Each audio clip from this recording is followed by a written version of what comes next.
Hello friends, अस्सलाम वालेकुम and welcome to real horror stories. दोस्तों, दुनिया में कुछ ऐसे भी वाकयात हुए हैं जो अपने पीछे सवालिया निशान छोड़ गए हैं। यानी ऐसे वाकयात किस वजह से हुए और क्यों हुए, इनका जवाब ढूंढना बहुत मुश्किल हो जाता है। आज की कहानी एक ऐसे ही खौफनाक वाकये के बारे में है जिसमें 5 मासूम बच्चे अपने घर से तो निकले लेकिन फिर कभी वापस नहीं लौटे। इस वाकये को फ्रॉग बॉयज के नाम से जाना जाता है। ये वाकया साउथ कोरिया के एक शहर डाइगू का है। दोस्तों, 26 मार्च 1991 के दिन इलेक्शन की वजह से पूरे साउथ कोरिया में पब्लिक हॉलीडे था। डाइगू शहर के ये 5 बच्चे एक ही स्कूल में पढ़ते थे और आपस में बहुत गहरे दोस्त भी थे। इन बच्चों की उम्र 9 साल से 13 साल के दरमियान थी। इन सब बच्चों ने अपनी इस छुट्टी के दिन को एक एडवेंचर में बदलने का प्लान बना लिया। ये सब बच्चे अपने अपने पेरेंट्स को बताने के बाद अपने घर से 3 किलोमीटर दूर माउंट विलियम की सैर करने के लिए निकल पड़े। इन सब बच्चों ने सोचा कि जब ये इस पहाड़ पर पहुंचेंगे तो वहां एक पानी के छोटे से तालाब से मेंढक पकड़ेंगे और इन मेंढकों को अपने साथ घर ले जाएंगे। लेकिन ये मासूम बच्चे ये बात नहीं जानते थे कि ये इनकी जिंदगी का आखिरी दिन होगा। दोस्तों, पूरा दिन गुजर गया और रात होने वाली थी, लेकिन ये 5 बच्चे अपने घर वापस लौट कर नहीं आए।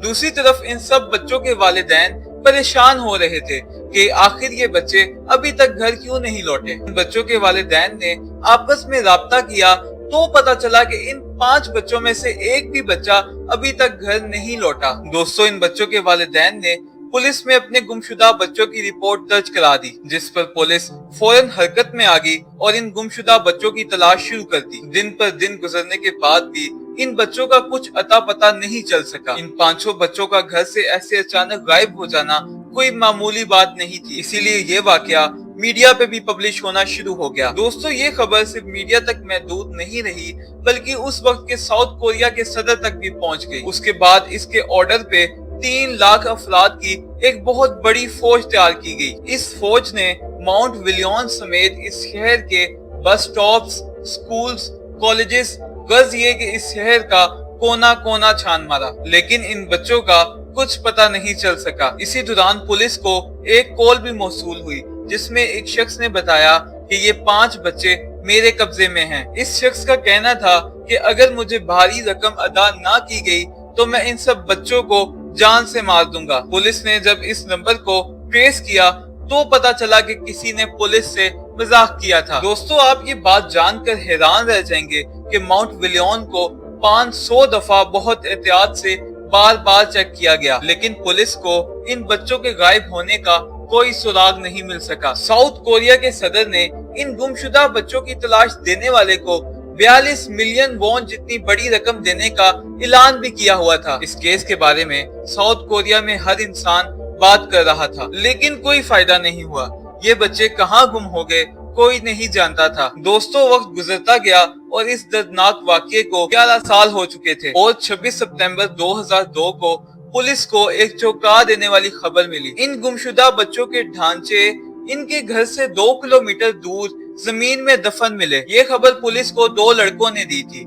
ये 2 लड़के माउंट विलियम की सैर पे निकले हुए थे। वहाँ बहुत तेज बारिश हो रही थी और बारिश की वजह से जमीन की एक जगह की मिट्टी पानी के साथ बह रही थी और इन्हें जमीन में दफन कुछ हड्डियां नजर आई, जिस पर इन्होंने फौरन से पुलिस को इत्तला दी। पुलिस ने इन 5 बच्चों की डेड बॉडीज को इनके कपड़ों की मदद से पहचान लिया कि ये वही मासूम बच्चे हैं जिनको 11 साल से तलाश किया जा रहा था। दोस्तों, इनकी डेड बॉडीज को लैब में चेक किया गया ताकि इनके मरने की वजह मालूम की जा सके। कुछ ही हफ्तों के बाद जब इन बच्चों की डेड बॉडीज की रिपोर्ट सामने आई तो वो बहुत हौलनाक थी। इन 5 बच्चों में से 2 के सर पर गोली लगने के निशान थे और बाकी के 3 बच्चों को सर पर गहरी चोटें लगी हुई थी। दोस्तों, इन बच्चों के मरने का अफसोस पूरे साउथ कोरिया में मनाया गया क्योंकि ये साउथ कोरिया की तारीख का सबसे बेहानक वाकया समझा जाता है। लेकिन पुलिस कभी भी इन बच्चों के कातिल तक नहीं पहुंच सकी। पुलिस और साउथ कोरिया की गवर्नमेंट ने इस केस को 15 साल के बाद हमेशा के लिए बंद कर दिया क्योंकि साउथ कोरिया के कानून के मुताबिक अगर किसी शख्स का कातिल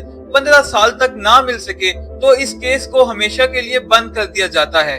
दोस्तों, अगर ये वीडियो आपको पसंद आई है तो इस वीडियो को लाइक और रियल हॉरर स्टोरीज को सब्सक्राइब जरूर कर दें ताकि मेरी नई आने वाली इंटरेस्टिंग वीडियोस आप तक पहुंचती रहें। अपना बहुत सारा ख्याल रखें। दुआओं में याद रखें। अल्लाह हाफिज।